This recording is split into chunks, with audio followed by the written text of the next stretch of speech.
All right, what's going on, guys? The wrap-up show presented by our friend Eric Lanier over at Higher Impact Financial. I figured today would be a good time to go live on this channel for a first time and talk about what transpired over the last week at Mountain West Media Days, also at Pac-12 Media Days. So whether you're here live, whether you're watching this on replay, appreciate your interaction with the channel. Appreciate you subscribing or sharing or smashing the like button. Follow me on social media as well at John Schaefer. So let's talk about really what's going on here over the last, 48, 72 hours or even more. So the big story heading into last week, if you're an Aztec fan, was, is San Diego State in good standing with the Mountain West Conference? So we learned before the start of Media Days last week at the Circa that San Diego State is, in fact, in good standing with the Mountain West. So that's what we had kind of assumed, right? That the Mountain West wasn't going to play hardball with San Diego State. It would be better off for San Diego State, of course, to be in the Mountain West if they didn't have the opportunity potentially to be in a Power 5 league. So we learned that, I think, on Tuesday. Gloria Navarez, the commissioner of the Mountain West, then addressing the media on Wednesday and essentially saying that San Diego State is in good standing with the league. This was the biggest story heading in, obviously, to Media Day. And I think that was resolved in pretty short order. And at the end of the day, any concern about that, I think, has been ended. San Diego State, if they need to be in the Mountain West, whether it's short-term or long-term, has a home in the Mountain West. We've talked about the specifics here for a long period of time. It makes sense for the Mountain West to want San Diego State in the league, right? Being in this large market with the success in football and men's basketball, bringing in additional TV revenue. And then from San Diego State's perspective, well, of course, long-term or even in the short term, San Diego State wants to be in a power league. But if you're not in a power league, this is the best option. You don't want to consider independence. You don't want to consider another league. I mean, what options are there really to you if you're in the West? So it's a marriage that just makes sense, at least for the time being. So you had that with the Mountain West Media Days. And by the way, we were there at the Circa in Las Vegas. It was a great event. I didn't find it to be at all odd or there to be any animosity. I thought the administration with the Mountain West was outstanding. I thought San Diego State coaches, Brady Hoke, was excellent on the topic. He was asked about realignment. He was asked about the back and forth between the Mountain West and San Diego State. I think he said the right things. We caught up with some of the student athletes for San Diego State as well. So I didn't find it to be awkward at all. I think both sides have moved on, and I think they realize that at least in the short term, it makes sense to be in business with each other. So you had what happened at the Mountain West Media Days, and then you had what happened over at Pac-12 Media Day. So that was on Friday. The Mountain West met on Wednesday and Thursday. And, the conversation heading into the Mountain West Media Day, of course, was, wow, are they going to address the San Diego State situation or not? And to Gloria Navarez's credit, I think before the event started, about 24 hours out, she said, here's the deal. San Diego State's going to be in good standing. And I think to some extent it took away the focus of the next couple of days away from San Diego State and its future and put it a little bit towards the teams and the student athletes. Not entirely, obviously, but I think at least to some extent. Well, the Pac-12 tried to do something similar because they released a statement or they leaked some news to the media on Tuesday last week saying, hey, we're near a media deal, but we're not announcing a media deal on Tuesday. Well, that didn't prevent the media, obviously, from asking about the Pac-12's future and its media deal. And George Kliavkoff, the commissioner of the Pac-12, was asked repeatedly about the timing of the media deal, about the possibility of expansion, about the future of his league. And the reason, of course, the Pac-12 is of importance to San Diego State is a lot of people believe that San Diego State is well positioned for the Pac-12, but they need the Pac-12 to get its media deal signed. So George Kliavkoff repeatedly said that the order has not changed regarding how the Pac-12 is going to go about this. They're going to get a media deal done. They have said in the quote-unquote near future. Now, they've said that obviously repeatedly and for months on end. I think there was a unity statement at some point in February where the Pac-12 and its 10 members said they were going to get a deal done in the very near future. Well, this week, the leak was it'll be in the near future. So a lot of people now speculating, well, you have to have a media deal done before the start of the season, right? But then again, we speculated you have to have a deal done by the start of the NCAA tournament and by the Final Four and by June 30th for San Diego State when they had that exit. and then by July 21st for Pac-12 Media Day. And now by what? September, the first week of September to start the 2023 season. If they get to the start of the season, then they're essentially free agents, right? Come 2024, because that'll be the last year of the media deal. So can they get a media deal done between now and the start of the season? And remember, San Diego State starts week 0, August 26th. Not that this has anything to do with San Diego State in 2023. We're talking about 2024 potentially, or maybe more likely 2025. So the order is this, that George Kliavkoff has laid out. They need to get a media deal done. They need to then collectively sign a grant of rights. So what does that mean? The 10 schools that are currently in the league agree to sign their TV futures away to the conference, which means that if the conference, for example, is able to get $30 million a year for the next 5 years for those 10 schools, and the games end up on, let's say, ESPN and Apple, well, those schools can't really leave within those 5 years because of the grant of rights. They're guaranteed the $30 million per year. They're guaranteed that their games in this hypothetical are on ESPN and Apple, and they've signed away those rights, so to speak, their future for the length of the term, which, again, I think most people believe is not going to be a long term. I think the commissioner said that. This isn't going to be a 10-year deal. I don't know if it's going to be as short as a 5-year deal, but it's probably somewhere between 5 and 10 years, 5 years, 6 years. I think anything beyond 7, I'd be very surprised by, unless there's some type of look in where it's like a 5-year deal, or excuse me, a 10-year deal, but at 5 years, it could be ripped apart and they could look at it after 5 years, or they could sign back in. So after the media deal is done, after the grant of rights is signed by the schools remaining in the league, presumably the 10 schools that are currently in the league without SC and UCLA, that's when the commissioner has said they will consider expansion. Now, the caveat there, and I think by and large, most people have thought that the Pac-12, more likely than not, was going to expand, right? I think that's been kind of the thought process throughout this year-long process ever since USC and UCLA announced their intention to leave, which was over a year ago. However, Stuart Mandel in The Athletic wrote something interesting on Friday in the midst of Pac-12 Media Days, saying that there's at least 2 schools currently in the Pac-12 that are opposed to expansion. Now, John Canzano, who covers the Pac-12 beat, kind of followed up on that in his mailbag this past weekend, saying he wouldn't go as far as say any schools were opposed to it. He said there might be a couple of schools that may not be as enthusiastic about expansion and may question whether it makes sense to wait potentially to expand or even negotiate more favorable terms based on expansion. So I don't think anyone really knows as of yet what's going to happen with expansion. I still believe it's more likely than not for all the reasons that we've laid out repeatedly over months on end, if not the last year. A couple of things. You're going to need Southern California. You're going to need TV markets. You're losing the LA market. It's hard to imagine you're getting similar or more TV money in the absence of the LA market without adding any additional TV market, even if some of your package is on streaming. So what does San Diego provide? Well, obviously a large market, not nearly as big as Los Angeles. We understand that, but you don't want to punt on LA and San Diego, do you? If you're the Pac-12 conference. So again, the Pac-12, I think, or San Diego State offers San Diego the TV market. Then there's talk of expanding, of course, to SMU and Dallas as well.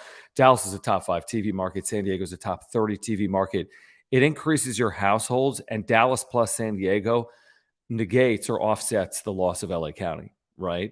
By and large. I think that's right, the math on that. I think if you had Dallas and San Diego, you've offset the loss of LA County. So you have that. I mean, you have the Pacific 12 Conference. You're really not going to do business in Southern California when so many of your student athletes in all sports come out of Southern California, San Diego County, Orange County, Los Angeles County. You're just going to punt on Southern California and give that to the Big Ten. And here's the other thing. If you don't, in fact, expand right now during this window, right, this wave, this TV deal, then haven't you opened up the possibility of the Big 12 swooping in? We know that the Big 12 hasn't, as of yet, gotten involved with schools that are currently in the Pac-12 or even group of 5 schools right now like San Diego State. But once this deal is done, once the Pac-12's future is set, once they determine whether San Diego State is in or out, the Big 12 has been very aggressive. Their commissioner, Brett Yormark, has made it publicly known. He's been very transparent. He desires a league that stretches 4 time zones from east to west. There is no league right now in the Power 5 that stretches nationwide from coast to coast. He would have that opportunity if the Pac-12 does indeed pass on San Diego State. But I think you look at where San Diego State kind of fits right now in the ecosystem in Southern California, perfect geographic fit for the Pac-12, with successes in football and men's basketball, with the television market, with the investments that have been made in Snapdragon Stadium and elsewhere, with the profile of the university continuing to grow, with the possibility of the academic research status improving for San Diego State in the next 12 months or so as well. I just think it makes a lot of sense. Now, the TV dollars are going to have to make it make sense as well for the Pac-12. If they're going to get theoretically $300 million for 10 schools, well, it can't be $300 million still for 11 schools or 12 schools, because then all of a sudden their payout is going to decrease, right, by 1/11th or 1/6 if you go from 10 to 12, or from 10 to 11, 1/11th. So you're going to have to get an increase in TV share dollars. And I don't know if you're going to need a full increase. For example, if you got 10 schools, 300 million, that's 30 million per school. If you added in San Diego State and SMU, maybe that number initially is 330. And you say, well, hold on, that math isn't going to work. Don't they need 360 if they add in those two schools? Well, no, because San Diego State and SMU may not come in at a full share, potentially come in at, I don't know, 50%, 75%. And maybe San Diego State possibly could get higher than that. Maybe San Diego State is able to enter a league with the leverage between the Pac-12 and the Big 12 at closer to 100%. It's something they've desired. I think ultimately it's better off for the leagues if your new members are closer to 100% sooner rather than later, because you don't want new members dragging down a league. You want them to be well positioned to win once they enter a league. So it'll be an interesting thing to watch play out. I'm hoping we get resolution at some point between now and the start of the season. Although I said I was hoping we'd get resolution between, the start of the year and the NCAA tournament. By the time San Diego State had that exit deadline of June 30th, by the time we got to Pac-12 Media Day, and for whatever reason, we haven't gotten any resolution as of yet. But hopefully we get resolution in the days and weeks ahead. And then you have the whole conversation about, is 2024 still in play for San Diego State? Is 2025 more realistic? And I think the way I look at it right now is, and again, from my chair, not being involved in any extent inside of these meetings or in these conversations that take place obviously behind closed doors, with every day that passes, 2024 you would think would be more unlikely. And the reason I would say that is because, well, you're pushing 2024. I mean, shoot, we're less than a year away from the next TV deal beginning for the Pac-12, which will be July 1st of 2024. Can San Diego State do everything they need to do, negotiate with the Mountain West on the exit fee, reschedule potentially some football games because you have future opponents against the Pac-12, branding, marketing, everything that's necessary between now and July 1st of 2024. And maybe it's a distinct possibility.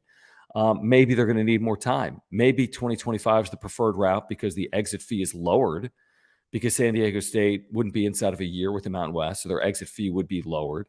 Maybe 2025 is preferred from the Pac-12 perspective because they have more revenue potentially for the 10 current members in 2024, and then they're willing to share more revenue come 2025. I mean, there's a million theories on this, and I do think it's an interesting talking point. But before we can talk about 2024 or 2025, we really need to talk about the Pac-12 getting its TV deal done and then signing its grant of rights and then considering expansion. I still think expansion makes a lot of sense.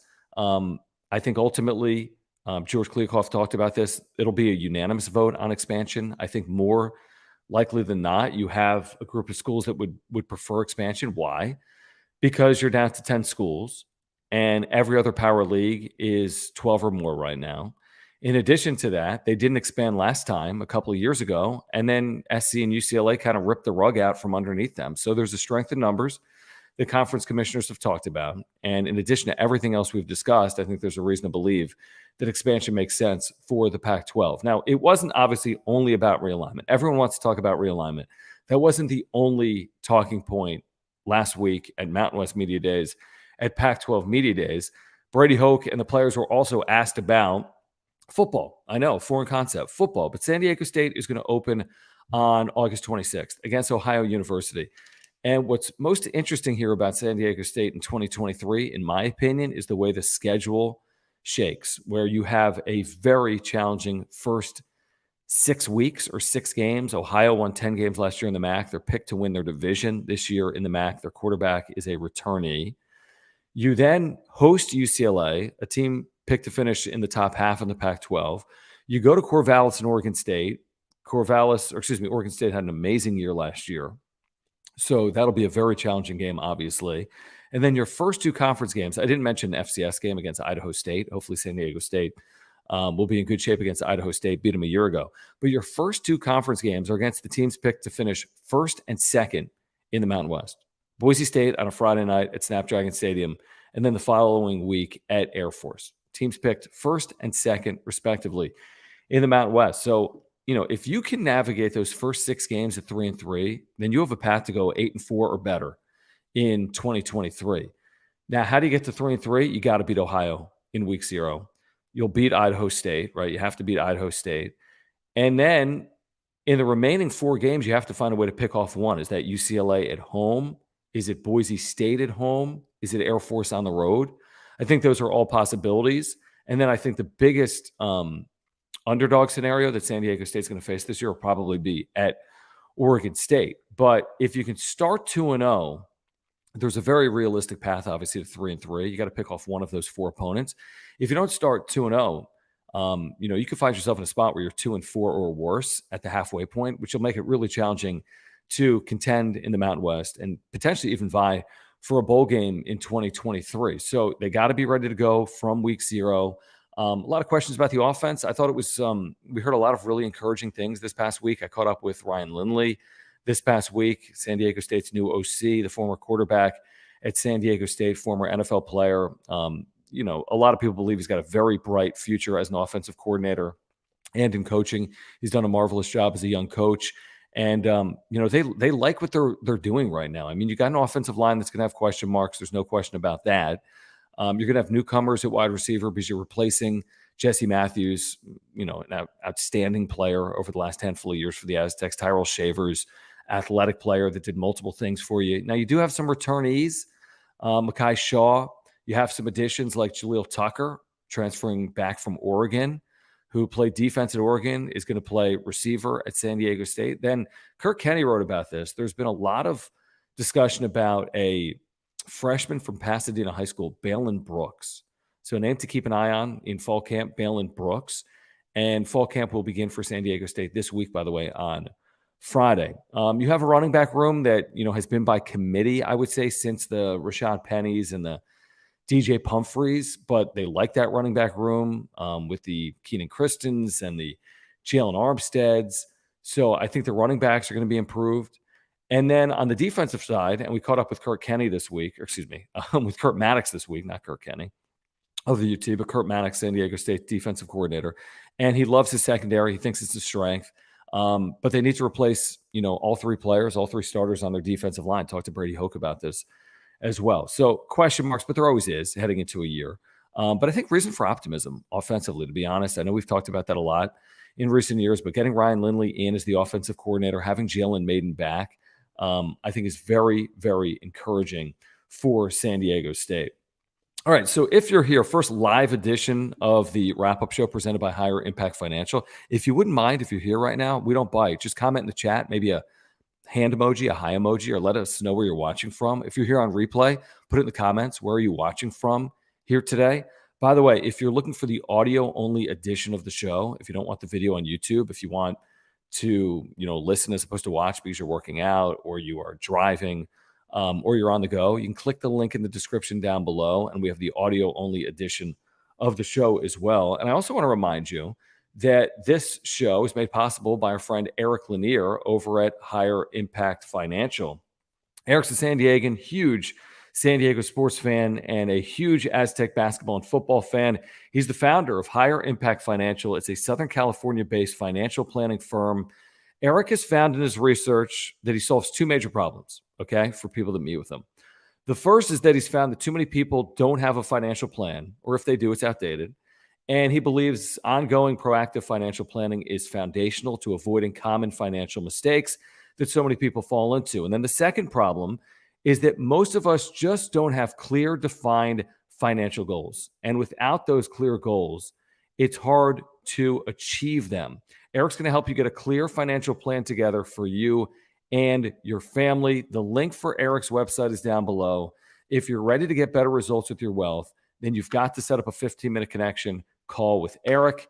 His firm is different than anything you've experienced from a financial advisor. You can tell him that I sent you. I've worked with Eric for a couple of years on previous YouTube channels as well.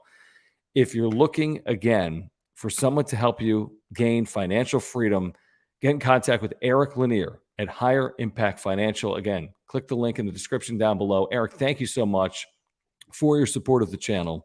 So again, if you're looking to meet your financial goals, if you're looking for someone to help you with a financial plan, if you're looking for someone to help you with a clear kind of define your financial goals, make sure to get in contact with Eric Lanier at Higher Impact Financial. Click the link in the description down below. And thank you, Eric, for your support of the channel. Thank you, Ian, for hanging out, by the way, today in South Dakota. Where are you guys watching from? If you're here live, let me know in the chat. If you're here on replay, make sure to put that in the comments as well.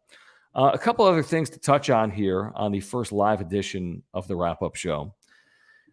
San Diego State basketball, I think the schedule is coming more into focus for 2023-24. I know it's been reported, and I tweeted it out at some point within the last week, maybe two, that it appears as if, although the university hasn't yet, or San Diego State basketball hasn't yet released their non-conference schedule, it appears as if San Diego State is going to open against Cal State Fullerton, I believe on Monday, November 6th at Viejas Arena. And how cool is that going to be for Aztec fans? Pretty darn cool. Raising how many banners? I don't even know. You got a Mountain West regular season title.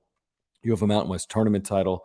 You have the first Final Four in school history. Not just that, you have the first national title game appearance in school history. So that will be a circle the calendar date for San Diego sports fans, not just San Diego State fans, but for San Diego sports fans to acknowledge, recognize, commemorate one of the best sports teams in the history of the city of San Diego. I believe that'll be Monday, November 6th against Cal State Fullerton. Some of the schedule, in addition to that, has been slowly coming together. You've seen some reports on it on social media over the last couple of months since the end of the season. San Diego State is going to play in Provo against BYU again. These two teams have played back and forth, I think, 5 or 6 consecutive years in home and homes. Really good series. Obviously, they used to be in the same league, no longer. BYU now ticketed for the Big 12 this year, but San Diego State's going to play at BYU. I believe they're returning a game to Grand Canyon this year from before the pandemic that they haven't yet returned.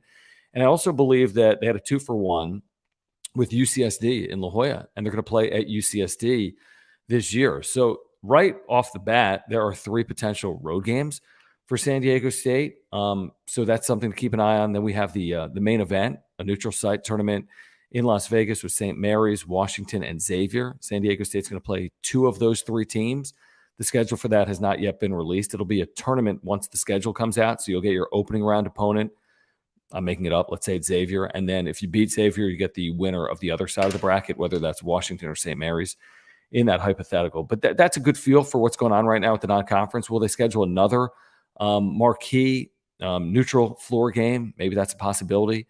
I think Stanford, by the way, is coming to Viejas because San Diego State played at Stanford a year ago, and that was the start of a home and home. So Stanford, potentially 2 of 3 of Xavier, Washington, St. Mary's, a couple of those teams in the NCAA tournament last year. BYU on the road, never an easy place to play. Grand Canyon, never an easy place to play, by the way, on the road. Then UCSD, an upstart Division I program that San Diego State has hosted the last couple of years at Viejas Arena. But obviously, there's a lot of excitement around San Diego State basketball, not just football, with football getting underway in about a month or so, but with basketball starting November 6th. I mean, that's coming, folks, isn't it? I mean, November 6th is about just over 3 months away. So that is that's coming. And I've been to the Swish League a couple of times this summer. Saw Reese Waters this summer. I'm trying to think who else I've seen. Miles Bird, I think I saw at one point. Elijah Saunders as well. Kate Alger, I know, has been playing in the Swish League. I think some of your veteran players you're not going to see as much. I mean, they're coming off a long tournament run. Guys that, tested NBA waters like Lamont Butler, veteran players like Darion Trammell, Micah Parrish, veteran player coming back for a second year on the Mesa. So it's exciting. I mean, there's a lot of excitement, obviously, for San Diego State basketball, which is still about 3 months away. And, of course, there's a ton of excitement for Week 0, Snapdragon Stadium, San Diego State taking on Ohio University. We're going to be doing a lot more of these in the future, whether they're live or potentially just shows I post here on the wrap-up show presented by Higher Impact Financial. So again, if you're here live or on replay, please subscribe. Year-round content for fans of Aztecs football and basketball. We have year-round content for you. And again, really do appreciate the support of our partner here on the show, Eric Lanier, founder of Higher Impact Financial. If you are looking for anyone to assist in your financial goals, you can set up a 15-minute connection call with Eric by clicking the link in the description down below. He is a huge supporter of San Diego State football and basketball. Make sure to tell him that we sent you to him here on the wrap-up show. All right. Well, until next time, again, please subscribe, year-round content. Smash the like button for me. You can follow me on Twitter at John Schaefer, and appreciate your support. Please let other people know about this brand new channel here on YouTube. We'll have content for you year-round, in season, out of season, for fans of San Diego State football and basketball. Until next time, my name is John Schaefer. You've been watching the Wrap-Up Show presented by Higher Impact Financial.